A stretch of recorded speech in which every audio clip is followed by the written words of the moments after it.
Conflicts and disagreements can happen often in a startup space, but how do we actually go about solving them and resolving them quickly and not spending too much time on those disagreements?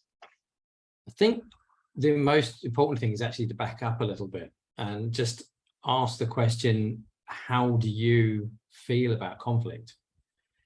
So a lot of conflicts don't get resolved because it's one of those things people don't want to speak about, that they're not comfortable with dealing with conflict. And it's a very common thing, and it's people right across the board, all parts of society, all different sectors of business.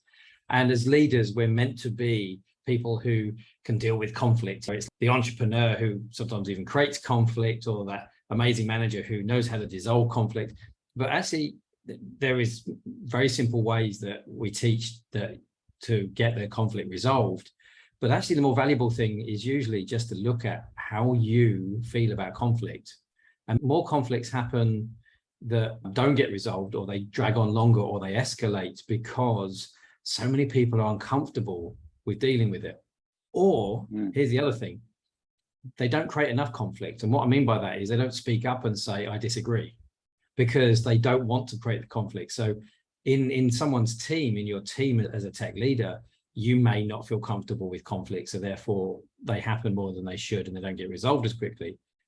But sometimes people don't put their hand up and say, I disagree, because they fear conflict, and therefore great ideas don't get heard. The most important thing about conflict resolution is just your own attitude to it, and noticing the attitude of people in your team, because I guarantee you, you have 5 people in it, and there's going to be one that really avoids it, another one that finds it very uncomfortable, one that's a bit ambivalent, and the chances are you've got one that actually likes it. Dealing with all of those people is the skill set that is the thing you should be looking at. And the first one is look at yourself. How do you feel about conflicts? That's my most important take on it, really. I like that a lot. A lot of people talk about the different tactics to actually go about the conflict resolution, but just becoming more comfortable with the fact that it does come up and it is a reality, I think is a great starting point. So I like that a lot. At the end of the day, there is going to have to be like a disagree and commit in some cases, because not everyone will necessarily all agree on the same thing. But I like that idea of just becoming more comfortable with approaching it and raising up disagreements, because it is an important part of the process.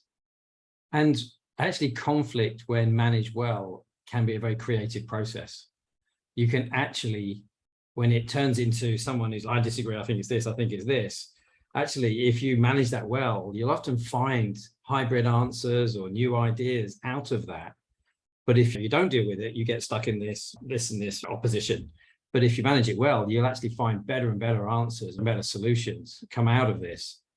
So that's in the technique. But again, you've got to be willing to be able to manage some people who are butting heads. But once you get them past that, you can get amazing ideas that are really very productive.